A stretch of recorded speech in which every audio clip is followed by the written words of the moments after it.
Hello, hello. Elbrus. Sorry, I cannot turn on my video again. Can you help me out, please?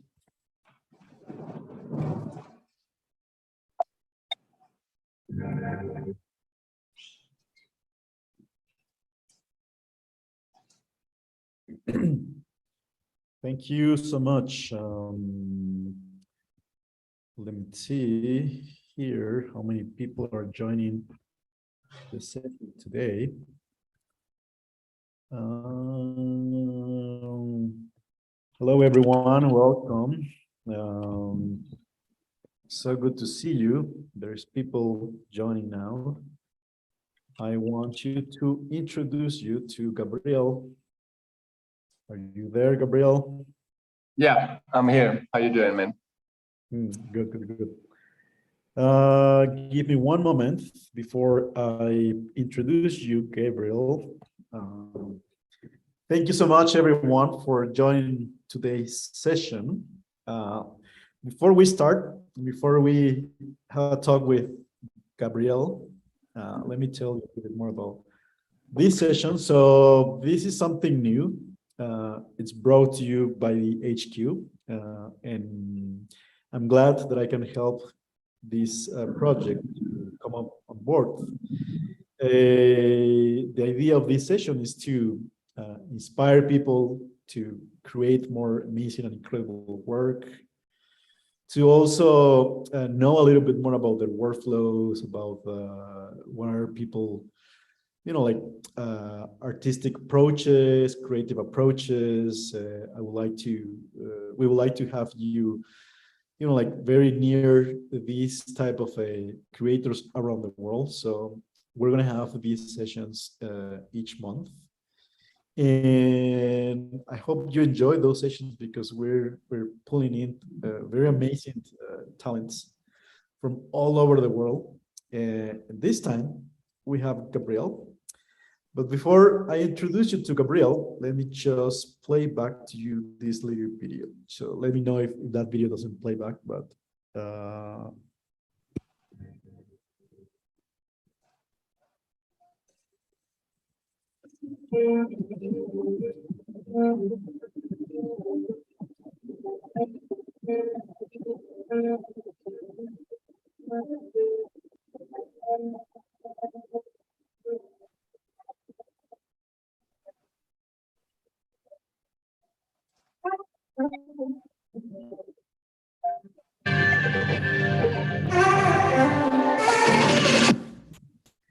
all right, welcome, Gabriel. So nice to see you. Nice to see you too. So Gabriel and I, we met in Mutec a few years ago, a long time ago. I have to say that the moment that we met, like we instantly we kind of like made a good connection, and I have to say that I admire a lot of his creativity, and and also like the story about Gabriel. It's very interesting. Like right now, he's gonna tell you more about the story. He's based in Colombia at the moment, and he's correct. But that's not where he starts. And I want you, Gabriel, to tell us a little bit more to the audience, like how did you ended up in this industry and what it took you there. So please go ahead. All right. Thanks. Good afternoon, everybody. I'm in Colombia right now. It's literally there's hail outside and rain, and it's pretty intense. So I hope you can hear me fine. So yeah, I'm currently in Colombia because of the pandemics, but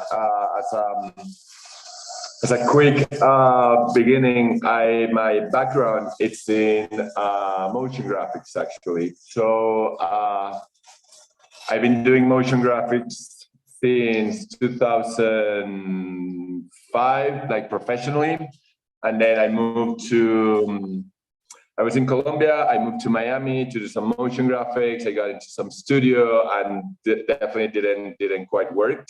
because it was that time that everything was like a lot of like flares and like cool extruded arrows going around, and the studio I was working was very like minimal, and they pretty much kicked me out after a week of working there because I wanted to do all this like crazy cool stuff that I thought at the moment it was cool.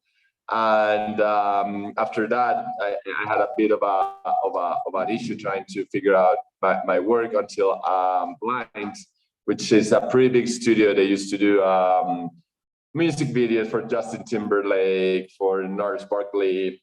I end up working there as an intern, and then I worked there as a junior animator, and then I end up working there as a senior animator after like a year and a half, which I literally got all this experience in motion graphics. I don't know if you want to see like a very outdated reel, but just there is some relationship on that artwork and the artwork that I'm currently working on.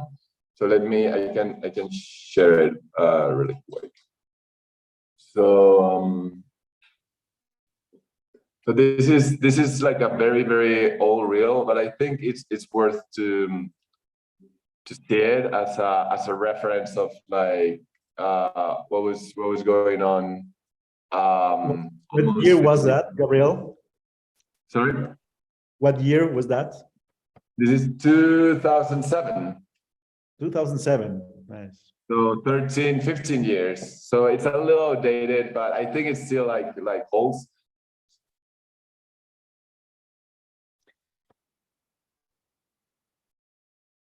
We don't hear the sound, but that's fine. So you started as a motion graphic artist, making this animation studio. And for how long have you been there in that kind of like world?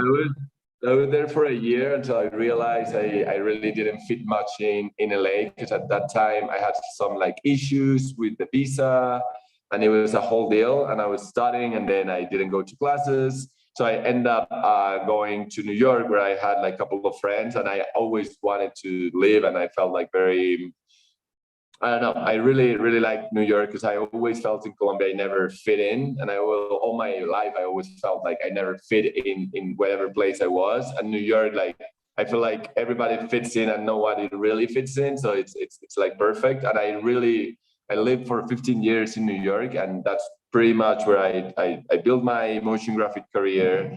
I discovered this whole idea of like projection mapping, which is the turning point that it took me to start doing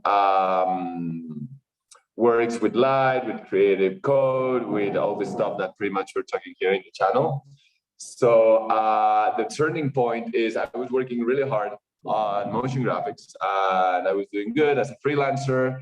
And one project actually, I have to say, it like totally burned me to the point that I didn't wanna work anymore on motion graphics. And my friend said like, hey, why you don't take a class? Why you don't like take a painting class or something? So you like chill a little bit, and like whatever, dude.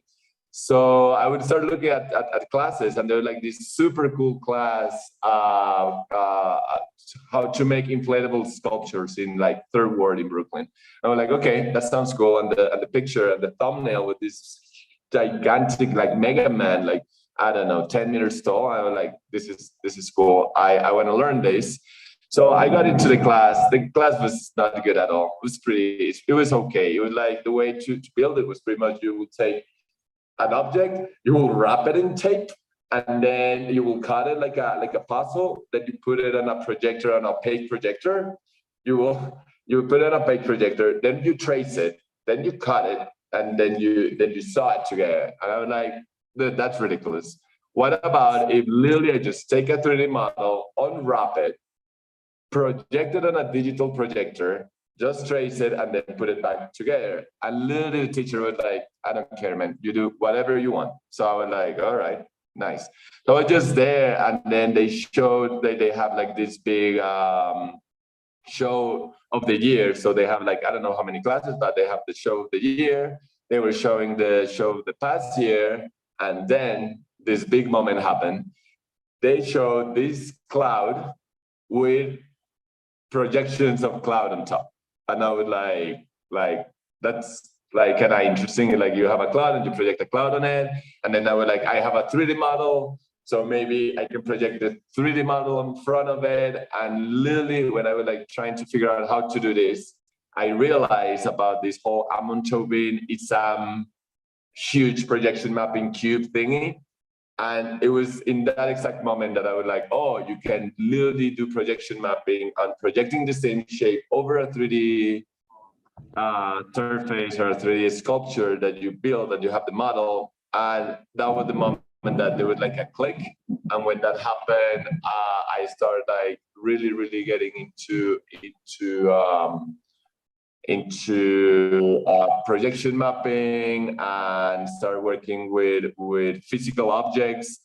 And the turning point, pretty much, I met a friend in LA, Mike Rosek, which we built this this installation that pretty much was the thing that put me on the map for all these, like, let's say, I don't know, new media, electronic arts, all of this. This is like a massive, this is a pretty big sculpture.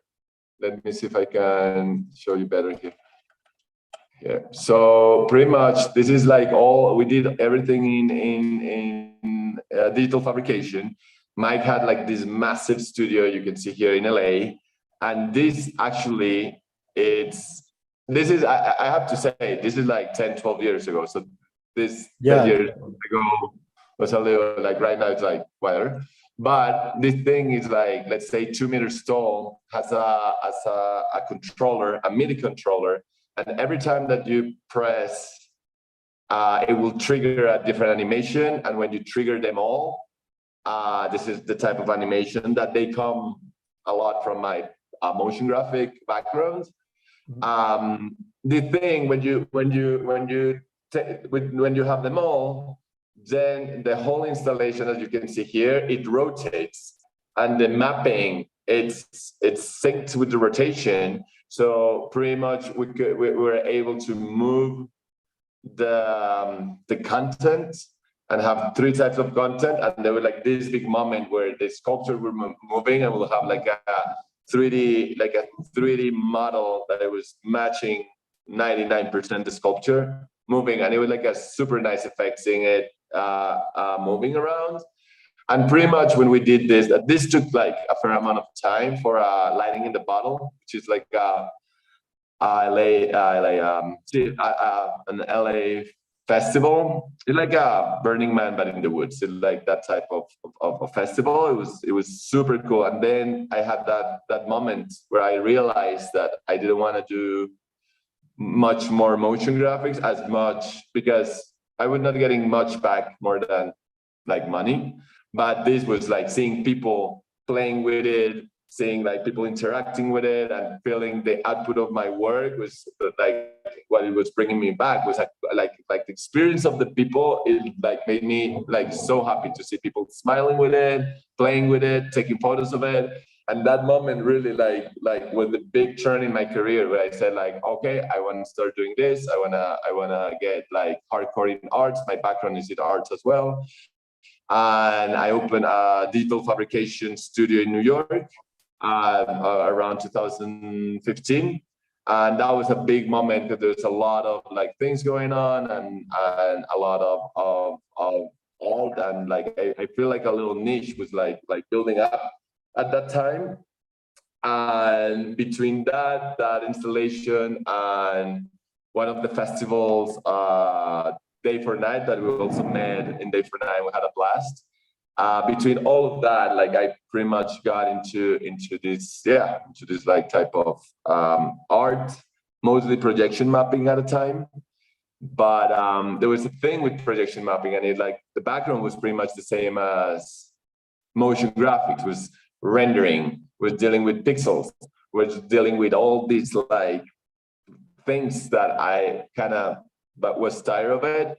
And what it really was, the second turning point is when I saw Isam, and this is like, I realized that I was doing everything in After Effects. And then when I saw Isam, it's an interview, and I was like, oh shit, this is touch designer. What is touch designer? This is like completely unknown unknown software. There were like 10 tutorials the whole web. I would like, and this fractal is all touch design. It took me like 3 months or 4 months of like getting into it and trying to learn and ask everyone that might know something.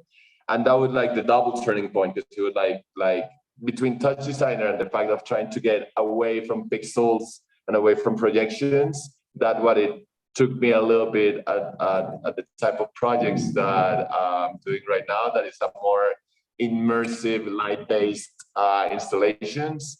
This one is maybe like one of the most like famous one. It's like a infinity room. It's fully, it's all mirrored, and it have these tiles. And the tiles, like in the technical side, the tiles are like 400 LEDs each. This is like 25 tiles. One wall is on the side, and the other one is on the floor. I'll show you a reel. And this is like a piece that we did for Panorama. That is like a festival in New York in 2016. So let me show you the video. The sound of this is super nice. All my sound is pretty much made by Jeff Dodson, which is a big collaborator. So this is the teaser, pretty much of how it looks in the inside of the room. There is an interactive piece. There's like 2 Kinects in the ceiling. So when you walk, you start like creating like, let's say, ripples of light. And the more you stay there, the more and more complexity it becomes. Conceptually, it has to do with like senses and attention about like technology, and how technology somehow steals our attention, and how you bring it back, creating immersive installation. We take your attention back to the moment that you are at the present moment. So it's this idea about like senses and technology. So I have a question for you then, Gabriel. Maybe you can turn off sharing so we can see your face a little bit bigger. So you have this turning point where we're working with motion graphics and then projection mapping. Actually, I met your work because this is sculpture that you show. It was one of the first sculpture that was kind of like adapting into the projection. It was kind of like very known in the industry because of that particular interactive but also adaptable surface that it has. And then you became into a LED work like that as well. So, but I imagine in terms of moving into our ESOLs and changing for motion graphics, that it was kind of like, and I'm telling you this because it happened the same thing for me as well. The economics about moving from one place to other must be difficult because you have to learn something new, and you have to get money to get these installations, and then everybody now know the installations, and now everybody wants those installations. Then you can have that. What was your experience with that type of like like switching through all of this and make more ESOL that are also having income for yourself? Right. Well, the thing is, like motion graphics, like I started motion graphics literally because same thing. I saw a video, I saw an MK12 video, and I saw it like at least 100 times. And I'm like, this is what I want to do in my life. Like, I want to have this amount of detail at like a pace speed, like all these animations, also like G-Monk, all this stuff that there's a lot. I feel like that there's a lot of like artists right now, they come from this like motion graphic background because it's very technical and it had like all the same tools like 3D, 2D composing, etc. But honestly, and I mean, what I've been doing all my life is like the same thing as motion graphic. I started working as an intern. I never care about the paid. I got good at it because I was really into it. And then when I moved to New York, I realized it pays really well. And then I was like, okay, this is great. I learned something, and now I'm getting this money. And so what pretty much what I've done all my life with art is like I work as a motion graphic artist to produce my own art and do literally whatever I want to try. And I try not, like, my art is technically not very commercial, which is an economical problem, because it only can be rented. It's really hard to sell it, and it's something that we're doing in the gallery about like protocols and systems of how we can sell new media art, which is a whole thing, warranties. It's like, this is like a new market that we're like trying to figure out. So the economics really, the panorama, this installation I was showing, for example, that's a good example. I won like a grant because it was like a New York artist. So I had this prototype I did for Microsoft, which was the first thing that didn't have projection. And it was all LEDs. It took me a little bit to figure out it, which was one panel, one of those panels. I can show it. Pretty much they gave me all this money, which is a fair amount of money. And what I did was I put 100%, 110% of that money into the production. I asked everyone around me to please, like, don't charge me that much. This is like a huge thing. And what happened was I think I went a couple of thousands under in order to get this out. And in the second that it got out, it got like, so like it was so much like photos and stuff that 1 week after it got booked for a day that it paid like an insane amount of money. And with that, I paid everybody back. Like, Wow. audio guy, everybody that was part of the team were coming, and everybody was had like insane day rates because, and all my life I've been trying always to put in art. I'm making money or not, like the point is making the art. So my economics in art is like I go under in most of my artworks, but what it gives me back is like the happiness of doing something, and if I can inspire somebody, it's like I feel like it's a I don't know, like an investment, and you eventually will get money. But I feel if you think about like how I'm gonna sell it, who is gonna buy this, then you're narrowing yourself to what people want and maybe not what you want. So I think that's a little bit of a fight that I have between the economics. And I think that's what I see. That's the same experience that I had, like by doing this type of work myself too. Like because our people asking here in the chat saying like, hey, I want to get into installs, right? I want to try to see if we can make some installs. So that's something that we can recommend. We can suggest like, hey, invest all your ideas into something that you actually like and that you actually believe in. That's what I've seen you from your work, and since I know you, it's really interesting because you combine two talents. One is motion graphic art, and then is the other, digital art, and you balance those to make a balance, like living life, but also producing creative work to make an economic, sustainable system for yourself and for the people that are around you. And doing that, I was very interested about the things that you've been doing lately in terms of light, like where this took you. So you've been, like from motion graphics to LED to so now you're in LED, and what's next? What are you working on now? What type of work? So yeah, let me share super quick the screen again. All right, cool. So yeah, so the big change was between projection mapping. It was all of this. It was also kind of nice. It was like this big circle we showed at actually a motion graphic festival.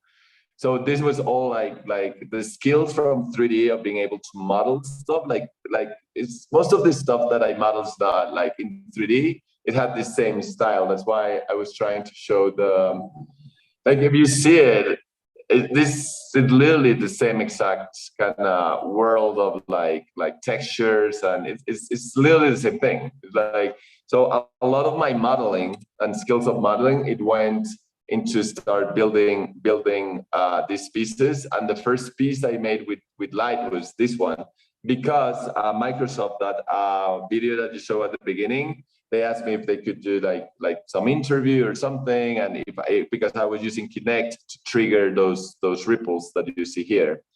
So because of that, I was working on a projection mapping installation, which was literally the same. But the problem was when the model or anybody will get close to it, it will project a shadow. It will cast a shadow. And I was like, this is super annoying. So because of that, I was in my studio and I was just messing up with LEDs and simple stuff. I realized this super nice mirror effect that is it's kind of retro, but then I would like I dig it, and I like how this retro style thing would just add these like animations and tech under. And because of this one, that's just the 4 panels. This is what I use as the prototype for the big art installation. So when people, like for example, just for that other question, like when people say like, oh, making art installations are so expensive, everything is so big, you need all this. That I honestly like most of the projects, that everything that I've done, it started with very small like paper model that costs nothing. Sometimes I use laser cutting services to go faster, and a lot of the first projection mapping projects were made with Pepakura, which is like a software that literally you drop a 3D model and it will give you an unwrapped version for paper ready to fold and make it. So, and from there, so I've been working on that, and then there was a big moment that I turned into lasers. So I started working a lot with these like point lasers. I started doing this kind of like chandelier things. But I think I moved to Bali for like almost a year. And when I was in Bali, I started having this same urge of like, what is my art? What I'm gonna do? There's no acrylics, there is no projectors, there's no studio. Like what should I do that it makes sense with the place that I am right now? And something that, as we were talking, more sustainable. And then because my focus was a little bit of light and how the output is analog. But that's something about the art that differences from the motion graphics. The output is analog. Even like a laser with the output with analog, the LEDs are analog. I mean, almost the projection, but that doesn't count. So I started playing a lot with this. That it's these are this is like also this is 2017. Right now, this effect has become very trendy, I guess. But I started working on the rice fields at night, really late at night, and I got a laser shipped to Bali. So I started working with like huge projections or these rice fields being projected from like the only big tall building there was at the rice fields. And with this, I started like really like loving the fact of the power of the light without having a major footprint or almost none. Because I mean, there is some, but there is not like installing LED lights and running power plants. This is like a computer, a laser, and a guy taking photos. So what's interesting for people who are joining and seeing this session is like Gabriel it's quite a pioneer in like start doing this testing with the fields, lasers, LEDs, infinite mirrors, and I like a lot like where he's pushing the artistic practice. But something that's really interesting, it's about not only making this work to himself, but to share to others. And that's where I know a project that Gabriel is going to tell you about, which is this one. Do you want to talk about K10? K10. Yeah, let me figure something out. Yeah, so everything was going really well in life. I was living in Bali. I was going back to New York for a little bit, and then I was going to Berlin because I thought it was super cool, and there was a lot of I don't know, cool stuff happening there. And so I decided to go to New York and go to Colombia, where I'm originally from, and then go to Berlin. And when I arrived in Colombia, guess what? My pandemic happened, and I got stuck. Literally, I got stuck in Colombia. So I'm gonna send myself a little thing. So when this happened, I had to well pretty much figure everything out again, and it was pretty bad because I had a lot of shows booked for the year. I have everything. Everything was like 2020 was like pretty much booked, and then everything fell down. Like everybody knows, like a mess. And I pretty much end up trapped in Colombia with not much to do. There's not much of a scene here for motion graphics. So I kind of got into a bit of a depression, and then I started like doing like laser like words to try to like, I don't know. I got in a depression. But case is, my family has like this house that has been rented for 10 years to a restaurant, but the restaurant became a bar, and the bar became like a not that great of a bar, and they stopped paying rent because of the pandemic. So there was this moment where I was like, I had nothing to do. I was stuck here, and then my mom was not getting rent. So I was like, whatever, mom, I'll go there. I'll just get the house back. I'll paint it white, and I'll help you to rent it or whatever. So I got the house, and I can show you a little bit the photos of the house. I got the house, and I went there and I tried to like, I don't know, to paint it.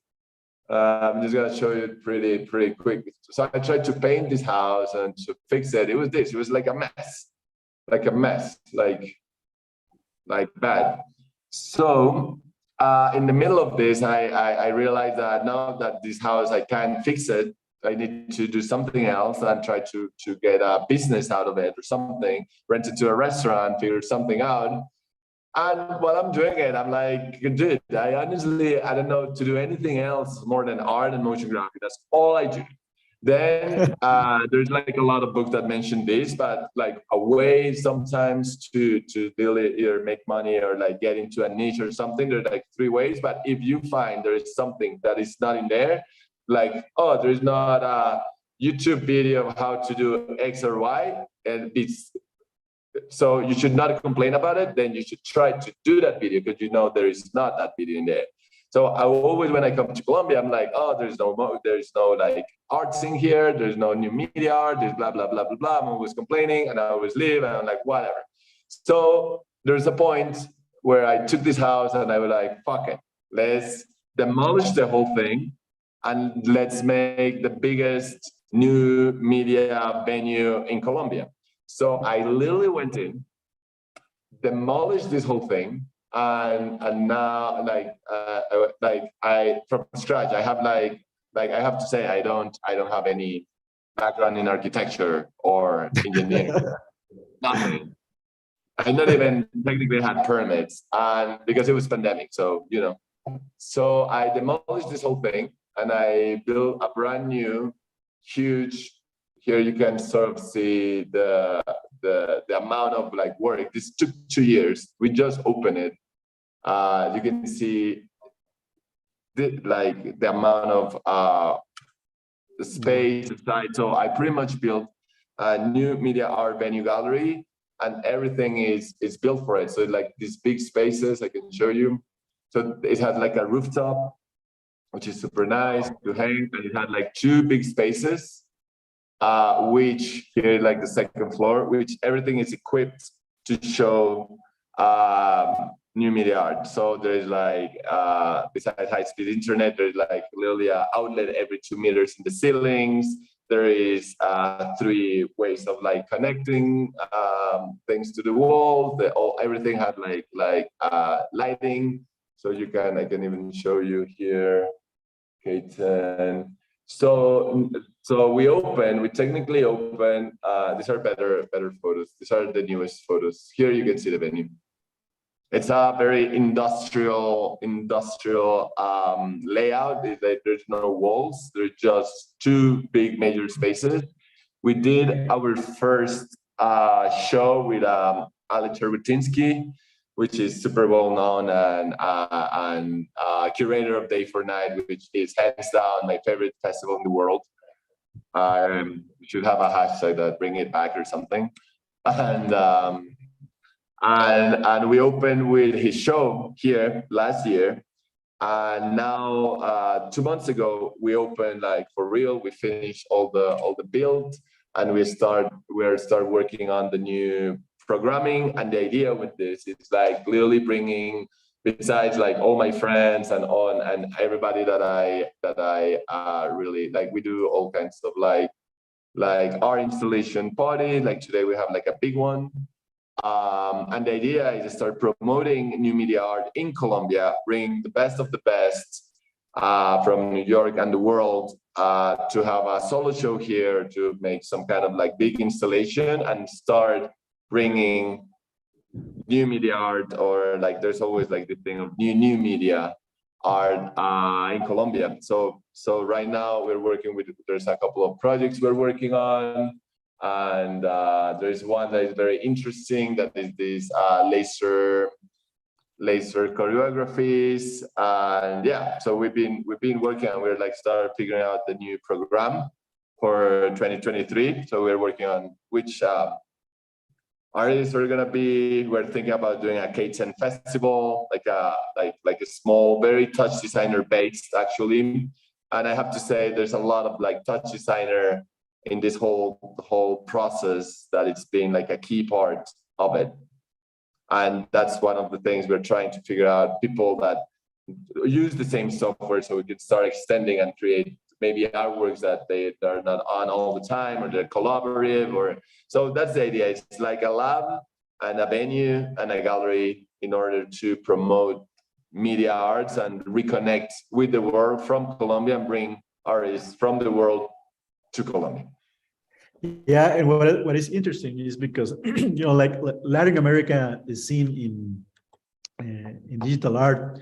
It's very small. Like even in Mexico, which I am based, and here it's still it's very niche, and it still is relatively small in a way. And what I really admire from you, Gabriel, is this ability to say like, hey, if I'm stuck here and I cannot go out, but I want to be involved with the same artistic, inspiration, maybe I should build my own space.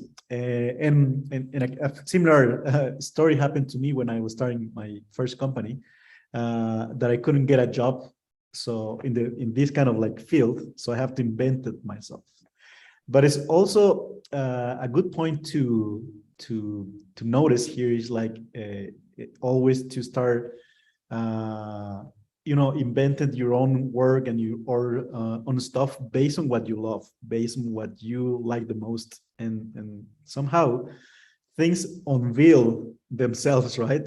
And I'm going to, so in the chat, if you want to follow the gallery, I recommend you to follow the gallery, because they're going to have a really nice projects. And as you can see, Gabriel, it's been evolving all of their projects, right? Starting with small motion graphic, evolving into artistic work, evolving into a gallery, and we should take a look to what it follows.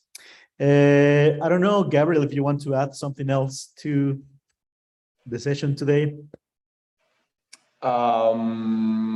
Let's see. No, I don't know if there's any questions or anything.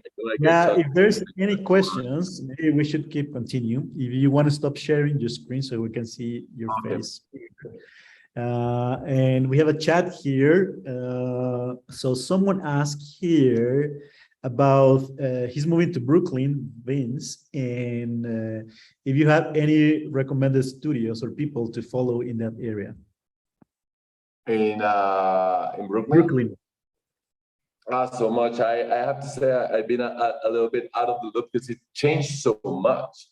Like one of my favorite places and people to work with, and that I own a lot of like LED and all these like super savvy techy stuff, is like definitely Dave and Gabe. Is like top people. They are like based in Brooklyn. They have this super cool space called Future Space.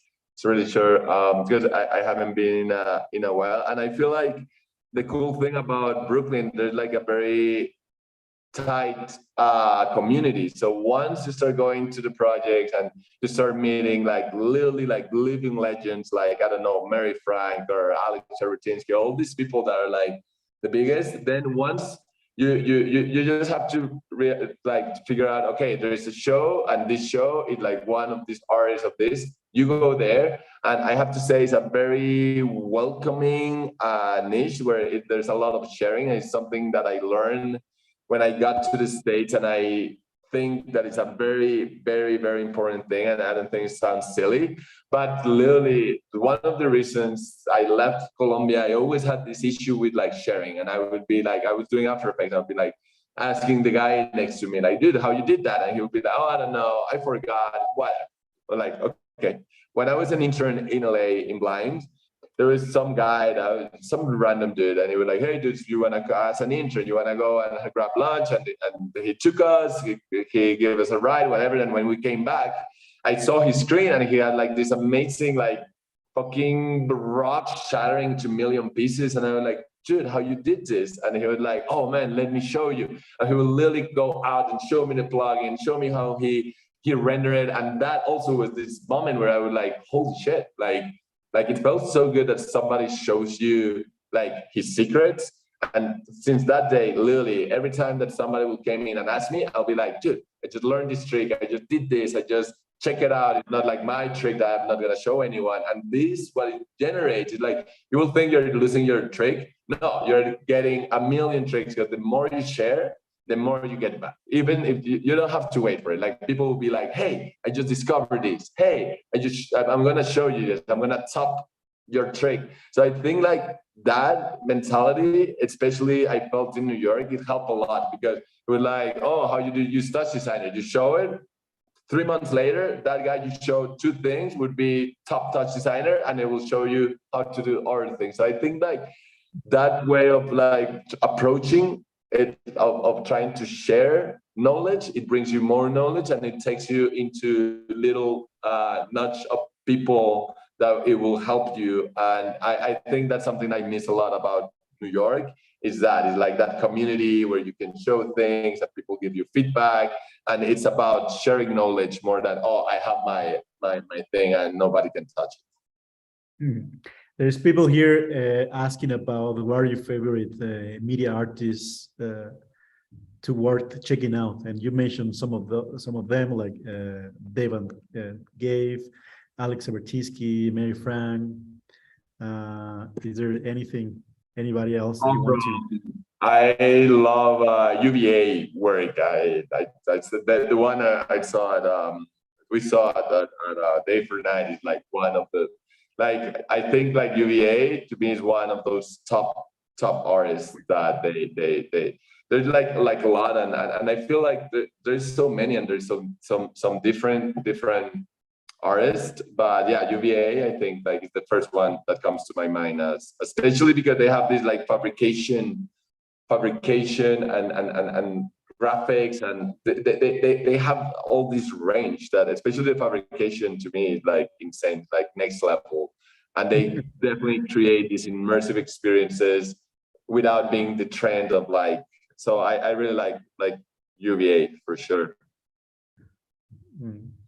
So there's, just to give you some comments around people, what they're saying. People are saying thank you, because this has been really inspiring, massively inspired, needed this. And someone is saying like, yeah, UVA was the reason why I got into this business.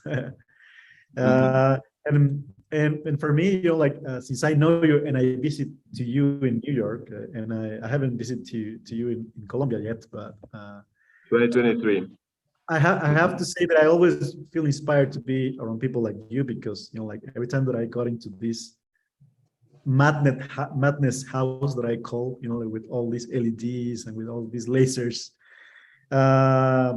it talks about a lot about your personality, about that you want to give, not just express, but also the gallery is an act of you know, give to the people and also to the community, which I really like much about not your only artistic work, but as a human person. I think that's great for especially for the Latin American community, that it's still small, and how we can make things to grow and to change that community. And there's something here that I'm asking you about the tools that you find inspiring to use. So my toolkit, let's say everything that has to do with lasers, LEDs, anything of that, everything comes from Touch Designer 100%. Sometimes I feel like a living Touch Designer billboard, because I've been 10 years saying Touch Designer changed my life. It's the thing that took me from 3D software and being keyframing and doing all this stuff into real-time rendering. In the other side, I use the usual suspect like Photoshop, Illustrator. I use Rhino to, let's say, design all the installations. There's like, for example, an installation I built in Rhino that it's like a big.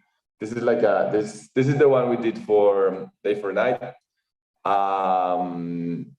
We're not showing, we're not seeing, we're just seeing Sorry. One second. later. So this is all like, for example, built in Rhino. This is like 240 pieces of acrylic. They're all different, and they Can you all put it come full screen? together. Let me make it bigger. Yeah. This is one I love. This install. It's amazing. What's the name of this install? Light Collider. So this one was built for Day for Night, which was super challenging thing to build and to take. And for example, this is all Rhino and Grasshopper, and it's like one single project that pretty much makes the sculpture, and then it gives me the cuts, for example. So on the motion graphic side, I use Cinema 4D, which I use a lot for prototyping and to show what I want to do, because that's the thing, like, oh, I want to do this infinity room, blah blah blah, but you need somehow a way to show what you want, and especially when you're building it, you're like, this makes no sense, this is gonna go to the side, blah blah blah. The projector, so I use a lot Cinema for a lot of mocking up, for presentations, and After Effects. So those are like, those two are the mostly Cinema 4D. It's motion graphic tool, and Touch Designer on all the other on that side of like real time. Someone asking here if you have used Notch in your workflow. I haven't. I was in pandemic. I bought the damn dongle, and when I arrived, I was already started demolishing K10, so I forgot about it. Yeah, I remember you sent me the picture like, look, I just found that I just have the dongle. So finally, just to finish the talk is, I have to ask you, like, what is that one tip that you can give to young creators? The what? The one tip that you can give to people that are just starting in this industry. I think one piece of literally what I was saying, prototyping. I think prototyping is the thing. It's like you can think about things that are 100-meter wide or whatever, but making a small prototype, and every single artwork that I show you today comes from a tiny prototype. The Light Collider, I made that tiny prototype that looked like a chicken wing, and I was like, this doesn't work, and I started building and building until I got the shape. But trying to get like a project, like a massive project without prototyping, I would say like 100% prototyping, and somehow like being like on top of a software and being like doing tutorials and kind of learning, because those tools, it's not about being the most technical person, but it's about understanding a tool and what a tool, if you understand what a tool can do, then your mind thinks in things that it can be done. And I think that relationship of because people dream, I'm like, oh, I want this like floating hologram in front of the river. But like the thing is like, okay, how you make a prototype, how a hologram works. So I think prototyping, it's like, it's so key. Thank you so much, Gabriel. Thank you so much for the talk today. It's been really, really inspiring what we have been listening to here today. So please make sure that you follow Gabriel into his social media because he's always posting this craziness with lasers, light, and his mind always keep running and never stop. Like as I told you before, we personally know each other, and he is crazy, literally crazy. So thank you so much, Gabriel, for the talk today. And thank you so much to everyone. So the idea for this session or sessions, we're going to bring you each month. We're going to look for crazy creators around the world, and we're going to share a session like today's session that we have with Gabriel. And before we go, you should check it out, the HQ Pro. We just told Gabriel that, hey, you want to have access to HQ Pro, and he's like, yeah, I know the HQ. Like I learned a lot of the tricks, and had this crucial project where I use the HQ to know this tricky stuff that is kind of like game changing for the project that I work on. So there is this space. We're going to have a lot of tutorials, videos, and content for educational purpose, and to push you into these boundaries of making installs and making craziness and more, and also have this kind of like conversation with also people like Edwards or like Matthew Reagan. So feel free to join and also have this free trial for 7 days with the HQ Pro. Thank you so much, guys. And I think that's it for the session today. And I'll see you next month. Thanks, Gabriel. Thanks, everyone. Awesome. Thank you so much. Thank you so much for having me. Bye. Bye. Bye-bye.